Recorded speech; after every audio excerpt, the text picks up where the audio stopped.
You're listening to Bible Truth Feed, a podcast by christadelphianvideo.org for Christadelphians and all those seeking the truth about the Bible message. Join us now as we present our latest episode. Archaeology, compelling witness to Bible truth. Now, I thought I'd say from the outset that I don't actually have much archaeological experience, qualifications. Suffice to say, the most I've dug up is probably shells at the beach. So, most of what I have tonight is purely based on research that you could go home in your own time and find for yourselves. So hopefully tonight we'll look through the research that I've gone through and be able to match up artifacts to scriptural references and help illuminate or reinforce the record of the Bible. But before we kind of get into the dirt and the grit and the history and stuff, I just want to spend 5 minutes to make sure we're all on the same page in terms of tonight's topic. So archaeology. Great place to start is with a definition. So by definition is the study of human history, prehistory, through the excavation of sites and the analysis of artifacts and other physical remains. So firstly, it's a study, or other definitions. I think Britannicus says it's a science. Therefore, as with all other sciences, your maths, your physics, whatever, you collect individual facts, and then from those facts you extrapolate meaningful interpretations that are especially relevant to us as a human race. So no point doing your science unless you got meaning for it.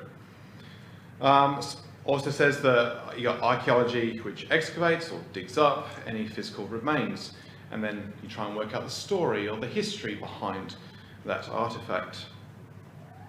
For example, let's start with an ancient site we all know quite well, a pyramid. Imagine you're just walking along the sands of Egypt and you stumble across a pyramid, or what you probably don't even know what's called a pyramid. But you stumble across what you presume is a mass of sandstone blocks, just all stacked on top of each other up to a nice, well, let's say for a fact 140 meters tall, because that's the height of the Giza pyramids. So you just have a bunch of facts where you got sandstone blocks capped to yay high, yay wide. So you don't actually know what it is or knowing how it got there, because it's clearly not a natural phenomenon, it's man-made. So does it have a purpose? Where can we find more about it? And so there's two overarching methods that archaeologists use in order to work out when and where from history. So for dating in archaeology, they use one of the two overarching methods is relative dating. So that's looking at geological, regional, or cultural references which are to the same period. This method doesn't actually give specific dates. It's just a great way of going, okay, this object is older than this object, or these two objects are from the same era, and therefore you can compare them and help interpret each other. So that's one way of doing it. The other is absolute dating. So this is your radiocarbon dating or your dendrochronology. I do believe you said that correctly. So you have carbon dating, which is done by measuring apparently the amount of carbon-14 atoms present in a sample that's carbon-based, so anything material of living organism origin, and then comparing that to a internationally used reference standard for saying with yay amount of carbon is yay old and so on and so forth. The other method, dendrochronology, you probably all know what it is, but don't you know it's the actual term for it. It's by definition the science or technique of dating events, environmental change, or archaeological artifacts using the characteristic patterns of annual growth rings in timber or trees. So you probably all know that every year you have a ring on the tree, so when you do a cross-sectional cut of a tree, you know how old the tree is by how many rings. That's dendrochronology, as I found out, which is quite cool. So when we come to look at our artifacts tonight, we're mostly going to be looking at relative dating, so going, look, this is from this time period because of either names it says, cities which it mentions, or specific events. So when we come to archaeology and the Bible, I just want to make a couple of things before we kind of jump into kind of prep a mindset coming to it. So as Christadelphians, we believe that the Bible is the true and accurate record with a consistent message of salvation throughout. 2 Timothy 3:16, verse 15 says that all Scripture is given by inspiration of God. So if God is the author of Scripture, everything we can believe in the Bible is true.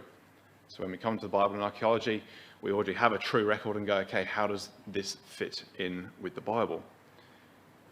Second thought, I probably just thought worth mentioning, is the Bible is not primarily a history book. It's a book about God and salvation. It's about a book of people.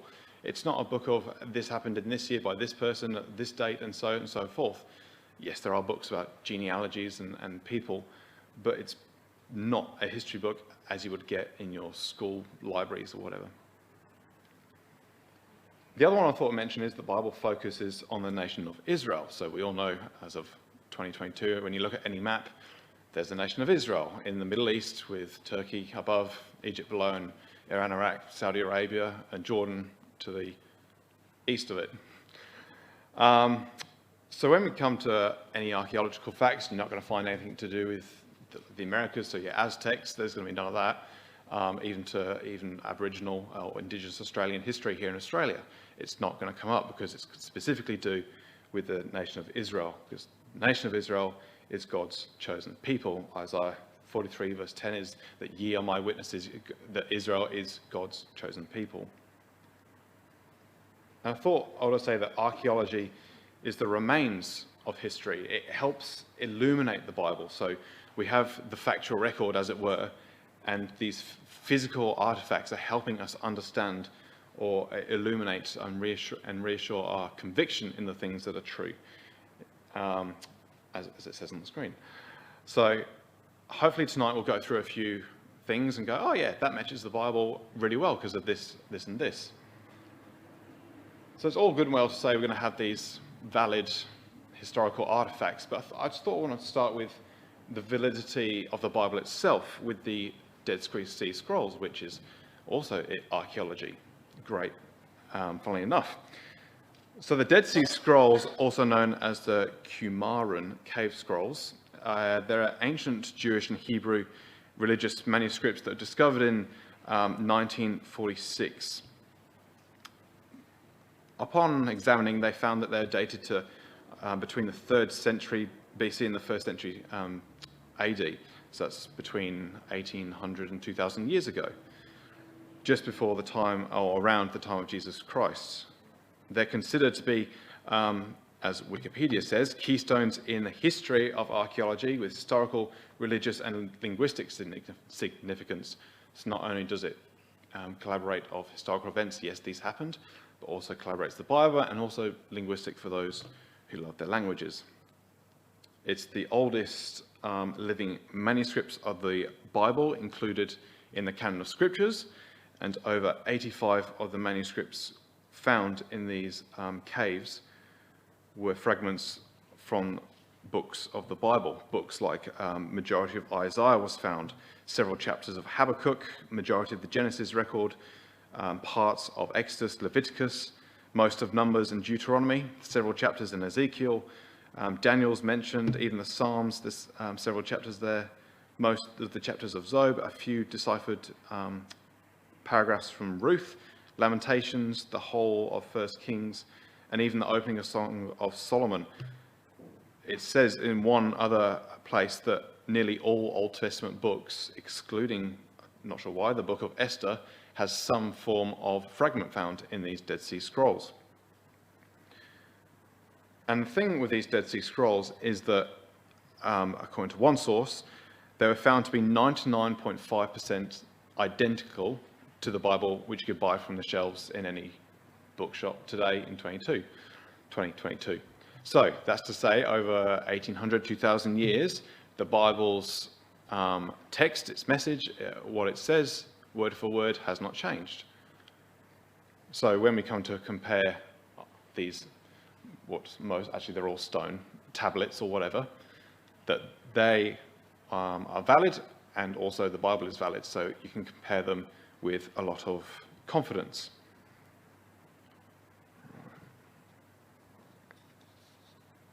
So I'm just going to go through a quick few examples before we kind of stick our teeth into anything particularly. So to name a few examples, Babylon. Babylon was found back in the 1899 and excavated between that time until 1917. It's found out in the north of Iraq today.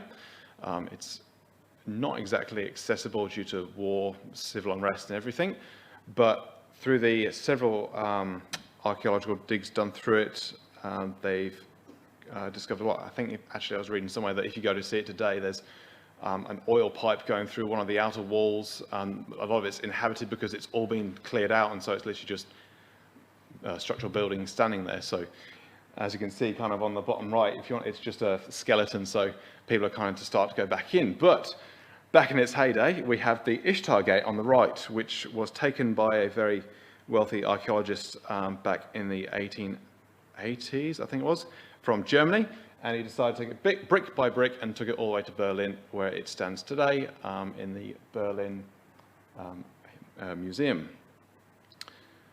Babylon's mentioned, though, 288 times in the Bible. We've obviously got the Babylonian kingdom, Daniel or Belshazzar was taken into captivity into Babylon, and many prophecies about the falling of Babylon, both literally when the Medes and Persians took over it, and also latter day symbolic in Revelation.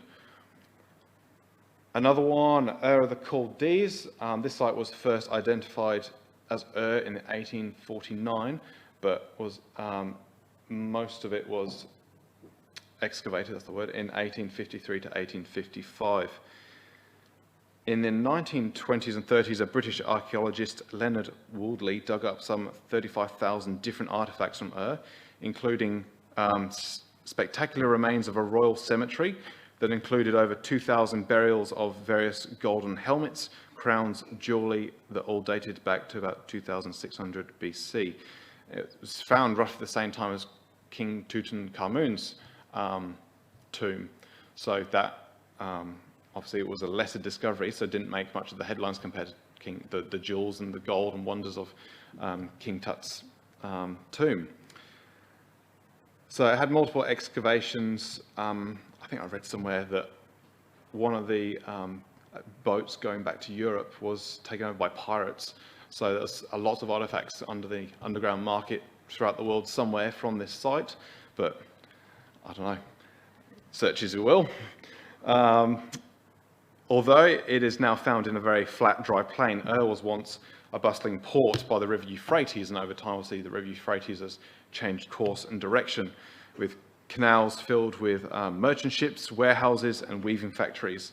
The massive stepped pyramid, or ziggurat, which you see in the far distance, it rose above the history's landscape as it did today.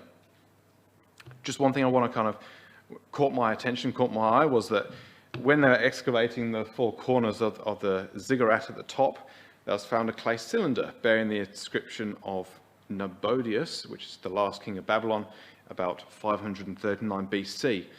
And on this clay cylinder at the very bottom, it has a closing prayer. And in this prayer, it mentions his son, or prays for his son, Belshazzar. Belshazzar being the same name as Daniel given to him in Babylon. What makes it more interesting is that evidence was found prior to restorations that Dagon of Ishin and Shushan of Ur, the king of Babylon in the 14th century, claimed to have rebuilt this temple. So again, Babylon links. Whether that was the identical Daniel or Belshazzar in Babylon, I think it's a little bit debatable, but something it is, something it isn't, which I thought was quite interesting.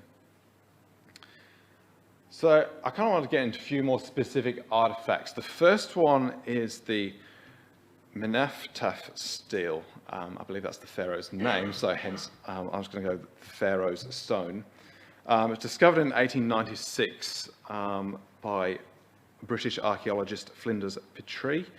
Discovered this 2 meters tall inscribed granite monument. It was found in the Thebes Luxor West Temple. That's the very south of Egypt on the western side of the Nile. It can be found today in the Museum of Cairo, should you wish a visit. And it's one of the earliest undisputable mentions of the nation of Israel from a non-biblical record.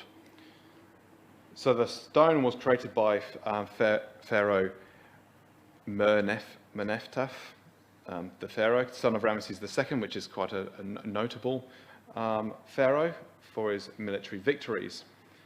Third dot point on the screen, it reads halfway down that Cana is captive with all woe, Ashkelon is conquered, Gezer seized, Yanoah made non-existent, and Israel laid waste, bare of seed. So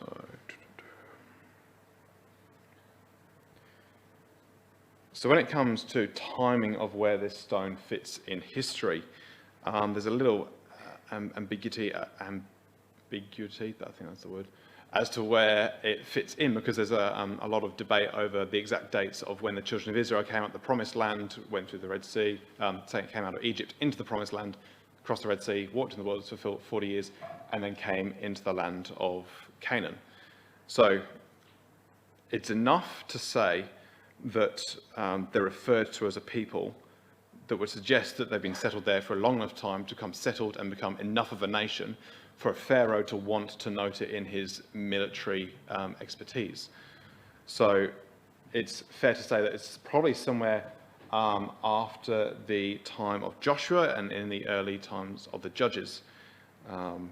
So it's undisputably one of the first ones where Israel's mentioned. It does talk about the complete desolation of Israel, as the quote says on the screen, but it's widely accepted that Pharaoh Meneptah was grossly exaggerating.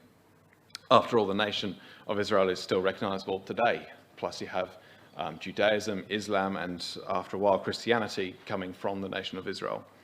And they're around today, proving they were not wiped out as Israel's laid to waste and bare of seed, as he claims to say. But obviously, it's, as you probably all know well, the victor is always the one that writes history. So when it comes to reading artifacts like this, you've got to wonder, well, this is probably a little bit exaggerated to make him sound better, because obviously the artifacts that remain are the ones that survived or won battles. So regardless of what the inscription says, it mentions Israel, several cities roundabout, and proving that they were at least a notable nation at that time. The next one I want to look at is the Tel Dan inscription, I believe found in the city of Dan, found in 1993. This inscription commemorates the victory of the Amarnian king over two southern neighboring nations. You've got the nation of Israel, or he beats the king of Israel and the king of the house of David. So this inscription is on permanent display in the Israel Museum in Jerusalem. It was discovered by Avram Barin.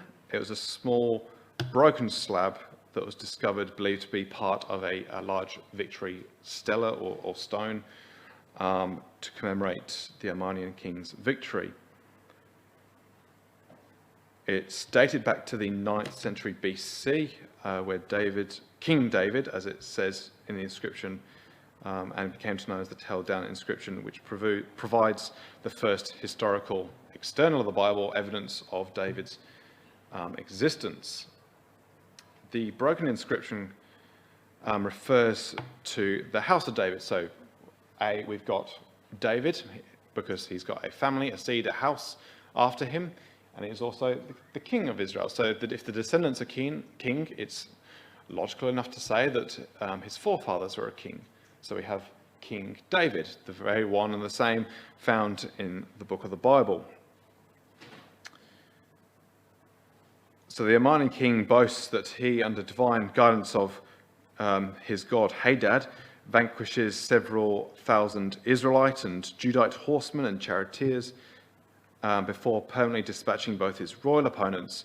And unfortunately, the recovered fragments of the House of David inscription does not preserve the names of the specific kings involved. But most scholars believe that it recounts the campaign of Hazael of Damascus, when he defeated both Jehoram of Israel and Ahaziah of Judah. So when the inscription may not give us a lot of information about what's going on, what we can definitely say and be clear is that the existence of King David, he was a real living person who walked this earth, and we have a lot of his life recorded in the Bible. Another one I'll look at is the Mesha stellate stone, otherwise came to known as the Moabite stone, found in the 1870s, where it was a bunch of fragments. You can see it's kind of being pulled together, and it only had 2/3 because they obviously, back when it first found, they divided up the stone because it's valuable to have a piece of archaeological history that refers to the Bible. So I think it was back in the 1900s where someone decided to buy it all back together and put it back together. It was written by Mesha, the king of Moab, back in the late 9th century. It's on display at the Louvre Museum in Paris, should you ever want a visit, although there is a copy in the University of Chicago. The inscription describes two aspects of how Mesha led Moab against the victory against ancient Israel. First, he claims to have defeated ancient Israel on many fronts, capturing or reclaiming many cities and slaying its inhabitants. And then secondly, the stone goes on to claim the many reconstructions or repairs that he did to many cities and buildings, including a fortress, king's residence, and the water systems for many cities. Unfortunately, the last 5 lines are too broken to understand, so they're unsure as to how the stone actually ends. However, this is in relation to 2 Kings chapter 3. So if you turn there with me, we can kind of work out where this piece of history fits in with the Bible. 2 Kings chapter 3.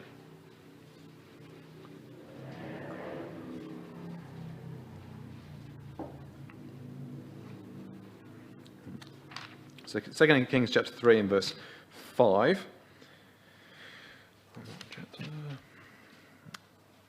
We have, it came to pass that when Ahab was dead, that the king of Moab rebelled against Israel, or I think where verse 7 specifically says rebels, is pretty much war, because he's asking, do I go to battle against Moab? So it's quite a serious rebellion, it's war.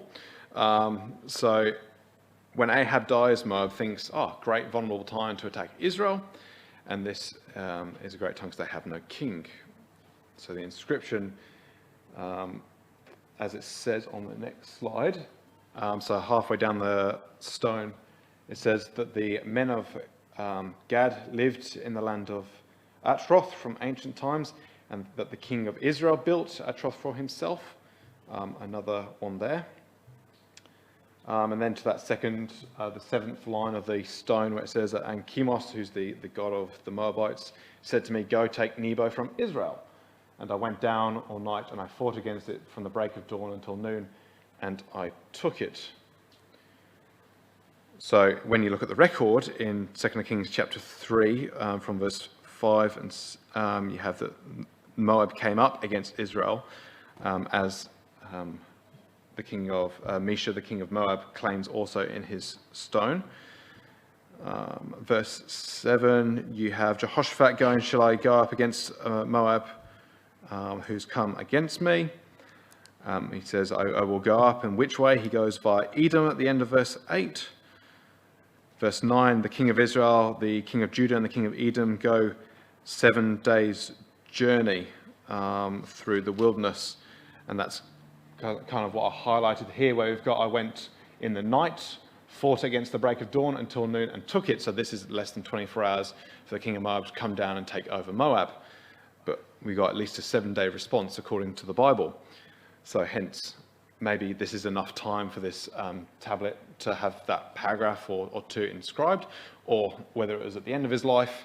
It's kind of my conjecture, that he went, okay, what great battles have I got, or great victories in my life, and needed something to prove it, so he went with one of these. Whether it be the former or the latter, they're both identical in record. So after you have the whole problem with no water for the 3 combined armies, you come to verse 20, where Elisha prays and brings rain and meat offering for the army going against Moab. And then verse 21, we pick up the record. And when all the Moabites heard that the kings would come up to fight against them, they gathered all their armies and put on armour and upward and stood on the border. And they arose up early in the morning, and the sun shone upon the water that God had given through Elisha's prayer. And the Moabites saw the water on the other side and saw it as red as blood. And they said, "Oh, this is the blood of the kings are surely slain, and they have smitten one another. Now therefore Moab to the spoil." And when they came to the camp of Israel, the Israelites rose up and smote the Moabites. So they fled before them, and they went forward, smiting the Moabites even to their own country. And then at the end, verse 27 of verse 26, when the king of Moab saw that the battle was too sore for him, he took 700 of his men and that drew swords to break through the kingdom of Edom, but they could not. He ends up taking his eldest son and offered him up to Chemos, as we find out in the stone, his offering to a god, and burnt him on the wall, quite grotesquely. And there was great indignation against Israel, and they departed from him and returned unto their own land. So quite a retreat after 7 days of taking Moab. He decides to write about it either between those 7 days or at the end of his life when he's got nothing else to write about. But here we have the two collaborating. And at the very end, I thought that was also another very interesting remark, that he says that I took the vessels of Yahweh, which is the God of Israel, mentioned in the Bible, and I hauled them before the faces of Chemos. So another reason probably why God decided to go up against the Moabites. So in this stone here, we have the cities of Jahaz and Nebo, both mentioned in the Bible.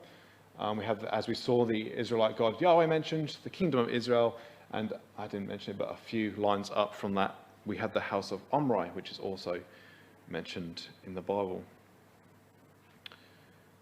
So now I kind of want to come back to our reading that we had to do with Hezekiah. We'll spend a bit more time here in 2 Chronicles chapter 32, or the corresponding chapter in 2 Kings, 1 Kings 19.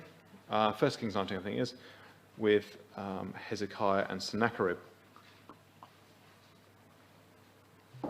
So first of all, we have here on the screen a seal of Hezekiah, or otherwise known as a bulla. This was discovered in 1987 and dates around to 700 BC, which is the time you would expect for Hezekiah.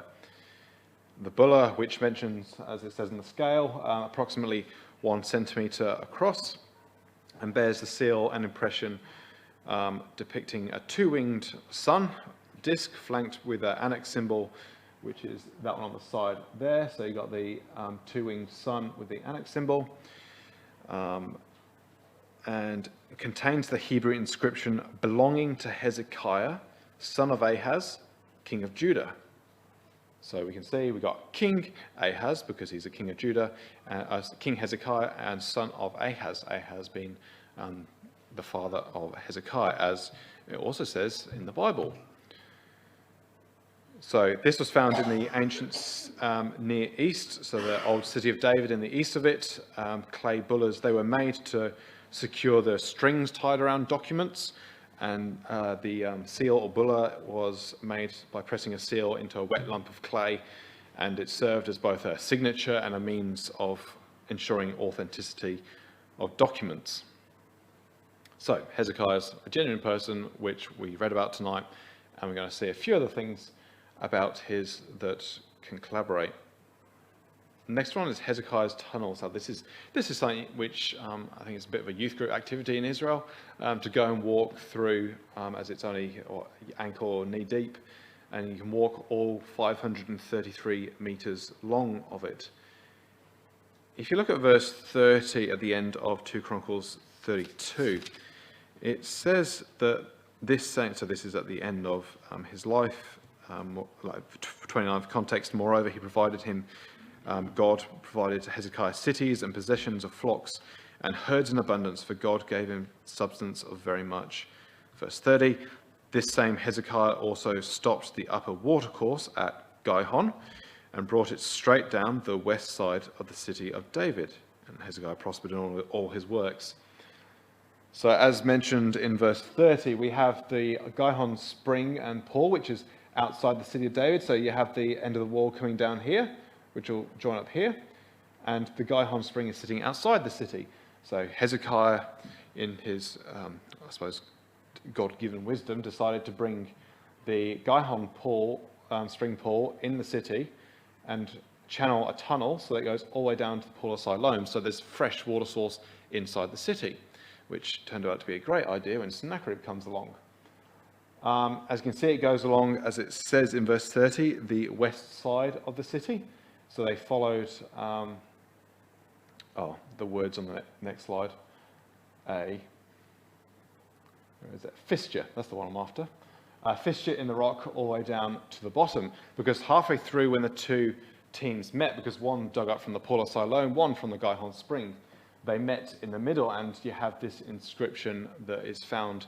They removed it as soon as they found it, but it was originally there in the tunnel, and it reads, as much as you can with bits missing, that the tunneling, and this is the narrative of the tunneling, while the stone cutters were wielding the picks each towards his co-worker, the picks each towards his co-worker, so coming from the two sides, and while they were yet 3 cubits to the tunnel through, a voice of a man was heard from calling out to his co-worker, because there was a fissure in the rock running from the south to north, and on the final day of tunneling, each of the stone cutters was striking the stone forcibly so as to meet his co-worker, pick after pick, and then the water began to flow from the source of the pool, a distance of 1,200 cubits, and 100 cubits was the height of the rock above the head of the stone cutters.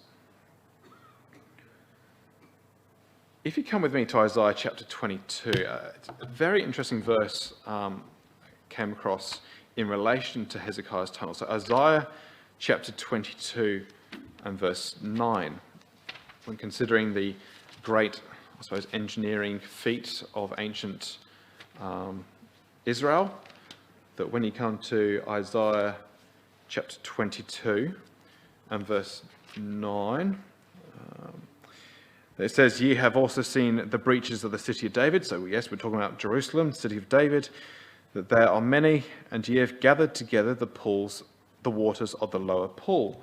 The lower pool being the pool of Siloam. Verse 10, "that when ye have numbered the houses of Jerusalem, and the houses ye have broken down to fortify the wall, ye made," verse 11, "also a ditch between the two walls for a water of the old pool being the Gihon spring." So here we're still talking about the same thing, but halfway through verse 11 it says, "Ye have not looked unto the maker thereof, neither have respect unto him that fashioned it long ago." God long ago, who put this fissure in the rock, and they followed it all the way down. So the fissure that followed all the way down, the two teams followed the same line in the wall, and they came. And I just thought it was a very, very interesting verse in relation to Hezekiah's tunnel. So obviously that goes down to the pool of Siloam as a show at the bottom, something which you can still visit today in Jerusalem, where you have other significant events around the time of Jesus, especially with the healing of the blind man, where he had to go all the way down to the pool of Siloam, and many lessons you can learn from that. Probably the thing that impressed me most was this Annals of Sennacherib, or Sennacherib cylinder. Now this is something which was discovered in the capital city of Nineveh in Iraq. Nineveh was actually built by Sennacherib, the king of Assyria, the same king that came against Hezekiah in 2 Chronicles 32. It was acquired by the British Museum, as with most things, and has been there since 1855. It states in there that it involved in the destruction of 46 cities in the state of Judah, and the deportation of 200,150 people. And Hezekiah, king of Judah, is said to have sent tribute unto Sennacherib at this time. So it describes the siege of Jerusalem against King Hezekiah, but the record stops there. I think actually a great one, if you come back to 2 Kings 19, which is the parallel record to 2 Chronicles 32, which we had read tonight, but has a bit more detail in there.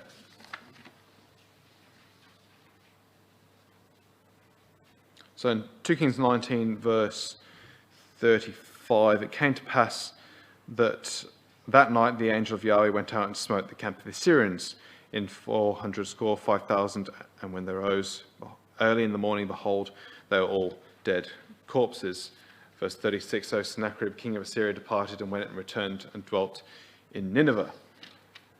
So I literally copied and pasted the the translation you can find on the internet, where this is found at the end of Sennacherib's cylinder. So it starts with, as to Hezekiah the Jew, so this is Sennacherib himself writing this. So we've got the same Hezekiah, same Jew.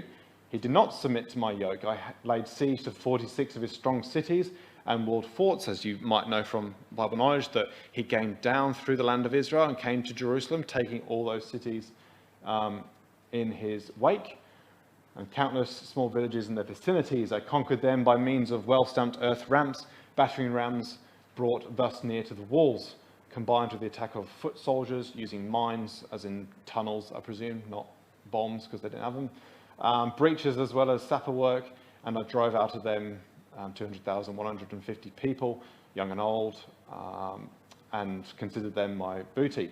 Himself, talking about Hezekiah, I made a prisoner in Jerusalem, his royal residence, like a bird in a cage. Now, that's a very interesting phrase. Let's come to Psalm 124. Psalm 124 is a song of degrees.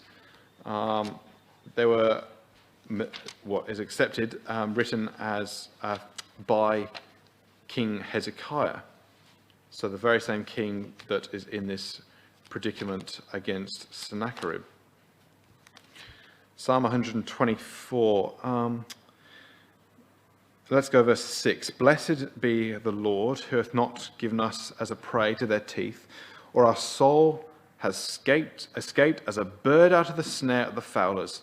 The snare is broken, and we are escaped. Our help is in the name of Yahweh, who made heaven and earth. Now, if that isn't a psalm that was written at the same time of Sennacherib encamping or besieging the city of Jerusalem, it fits so well that in the external source we have Sennacherib describing Hezekiah as a bird in a cage, and then in the psalm of praise to God, Hezekiah writes that our soul is escaped as a bird out of the snare. It's just one of those, coincidences that I don't think is a coincidence when you come to this story. The inscription goes on to say that he surrounded him with the same earthwork as it says beforehand. He plundered the towns round about. He reduced the other kings round about. Then come to the next bold bit. Hezekiah himself, whom the terror-inspiring splendor of my lordship, you can tell who's writing, had overwhelmed, and whose irregular and elite troops were now brought into Jerusalem. So Hezekiah had retreated everyone back into Jerusalem, which was actually a pretty good place to be for a siege, because he now had the fresh water source in the pool of Siloam from the Gihon spring. So at this point, we're at this point in history where Jerusalem's been sieged by Sennacherib, king of Assyria, and there's no way in, no way out. And funnily enough, the record just keeps on going to say how before that he went back up to Nineveh, which is the city that Sennacherib built, and my lordly city. And I think this is talking about Hezekiah, who previously gave him 30 talents of gold, 800 talents of silver, precious stones, elephant hides, ebony wood, wood boxes. So you can see the riches Hezekiah had, which he ended up losing. And in order to deliver the tribute and to the obeisance as a slave, he sent his personal messengers. And the Sennacherib cylinder stops there. I wonder why. Well, if you come back to, was it 2 Kings 19, verse 35, or 2 Chronicles 32, that you have the angel of the Lord went out and destroyed Sennacherib's army. So he got to Yaphar in boasting about himself, and then, there's not much to write about. So I just found that very much a kind of that works really well with Scripture, until Sennacherib is left on his own with his whole army left dead outside of the walls of Jerusalem and sent back to Nineveh. I don't know, very interesting one, which I kind of enjoyed. The last one I want to look at is, and probably a most famous one for the Bible, is Cyrus's cylinder. Now, this was discovered in the ruins of Babylon in 1879. It records the words of the king of Cyrus of Persia around the 6th century BC. It was Cyrus that allowed the Jewish people to go back after being captured by the Babylonians back to the land of Israel, to return to their homeland, to rebuild the cities and rebuild their temple. And ironically, actually it's probably a great one, Isaiah 44, if you turn there with me, Isaiah chapter 44.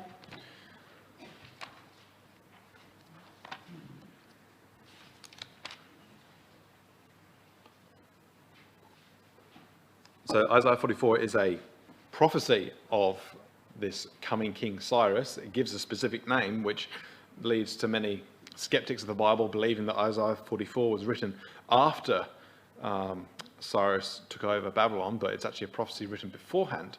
So in verse 28, the last verse of Isaiah chapter 44, it said that, thus saith of Cyrus. So the specific name, Cyrus, is going to come, for he is my shepherd, and he shall perform all my pleasure, even saying to Jerusalem, thou shalt be built, and to the temple thy foundation shall be laid. Isaiah, was it 45 verse 13, so across the page, on the same page, it says, I have raised him, Cyrus, up in righteousness, and I will direct all his ways, and he shall rebuild my city, and he shall let go my captives, not for the price, nor for reward, saith the Lord of hosts. So I actually have the inscription on this slide here, where it actually says, well, the translation of the cylinder is that I have returned these sacred cities on the other side of the Tigris, the sanctuaries which have been in ruins for a long time, the images of which to live in them, and I established them permanent sanctuaries. I also gathered all their former inhabitants and returned them to their habitations. This is specifically talking about the return of the people of Israel from captivity in Babylon. And this is Cyrus himself. Many archaeologists say this is kind of the first document with human rights in, sending people back to establish their sanctuaries in which they lived, to have their own religion again. And so it's very much compelling witness to the Bible, how it reinforces Cyrus here. I don't think we have time to go through the exact returning in, is it Nehemiah? Ezra? Or, nah, let's go. Ezra chapter 1, verse 2 and 3.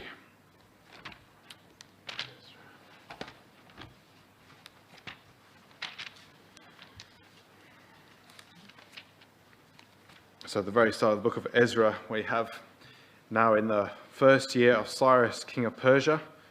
So again, Cyrus the cylinder, the same person we're talking about. Yep. That the word of the Lord came by the mouth of Jeremiah, might be fulfilled, that the Lord stirred up the spirit of Cyrus. Remember, Cyrus is God's shepherd, to bring about his children, his nation back to Israel. So he stirred up the spirit of Cyrus, king of Persia, that made a proclamation throughout all the kingdom, and put it also in writing, potentially this exact cylinder writing.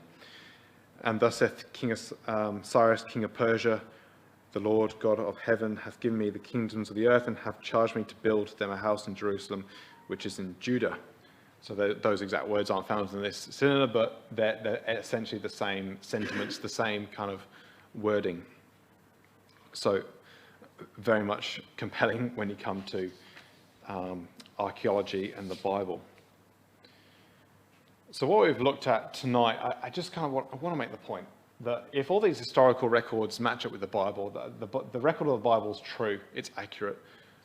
Well, what else is there in the Bible that's true and that's accurate? When you come to the message of the Bible has many other things to talk about, which is not tonight's topic, where you got the coming of the kingdom of God on earth, that Jesus shall reign and set up God's kingdom. You got salvation through baptism, prophecies of world events that have come to pass and will come to pass, lessons and commandments of God found in the lives of people. As I said, the book of Bible is about people's lives. It's about God interacting with people to reveal himself to them, to give them salvation. So people like Moses, Abraham, Adam, and many miracles, signs, and the teachings of Jesus Christ in the Bible. Now, there's many things out there which have not been discovered or are yet to be discovered, or whether God said that, no, I don't want them to discover that for whatever reason in his divine wisdom. Either way, just because there's no archaeological evidence that something isn't there doesn't mean it exists. Because if you come to archaeology with not believing the Bible, you say, well, this, and this matches this, and this, and this in the Bible, but everything else you can exclude, you're missing the whole point, almost. So to say that having found the Ark of the Covenant doesn't mean that there was temple worship, or that the Ark of the Covenant did exist. Or even the tomb where Jesus lay for 3 nights doesn't mean that it was a real tomb, just because I suppose it'd be physically hard to determine which tomb it would be. But the Bible is more than sufficient in knowledge, in evidence, for us to come to an understanding of God, the God of the Bible, the God of Abraham, the God of the house of David, the God of Hezekiah, and even what the Bible offers for those who believe in the gospel or the good news of the Bible. I mean, we have weekly lectures here in the hall going through these various different topics of what the Bible has to say. And so archaeology is just one pillar, as it were, of the reasons of why you can believe in the Bible, why you can believe in Yahweh, the God of the Bible. And well, I suppose it's too late to plug it, but we had a great year in youth group this year, going through the various different things that can increase one's conviction in the truth of the Bible, looking at creation and science, prophecy, logic and consistency of the Bible's message, even the way the Bible's written, how it interweaves and winds throughout the whole of it. And so I urge you to look at it and be convicted in these things. And I thought this was a very interesting verse when considering archaeology. It's not in the context of it, but when at the end of John, the book of John, in the end of his apostle, it says that Jesus did many signs in the presence of his disciples. They're not written in the book of the Bible, that is. They're not written there. It doesn't mean they didn't happen, though. But the things that are written, the things that we do find, they're written that we may believe that Jesus is the Christ, the Son of God, and through believing, you might have life in his name. And so just because something's not there, just as something's not written, doesn't mean it didn't happen. Because as we know in Hebrews chapter 11, verse 6, without faith it is impossible to please him. But whosoever draws near to God must believe that he exists. You have plenty of evidence you need in the Bible. In archaeology, as we've seen tonight, plenty out there to believe that he exists and that he's the rewarder of them that diligently seek him. So the time that you spend looking into this wonderful book, it's not time that's going to go unspent wisely. So thanks very much for listening, and I hope that was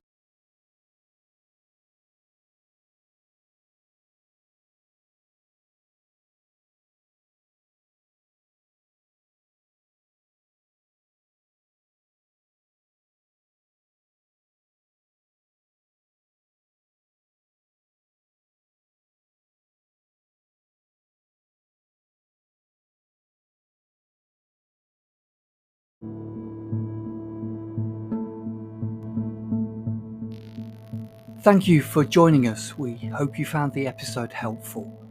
Don't forget, most of these episodes are also available as videos on our video channel, cdvideo.org. So head over and take a look. If you have any comments or questions or suggestions, please get in touch or leave us a voice message. We love to hear your feedback. You can email us at btf@cdvideo.org. If you enjoyed the episode, then please share it with others. Until next time, may God bless you in your studies and your walk towards God's kingdom. Amen.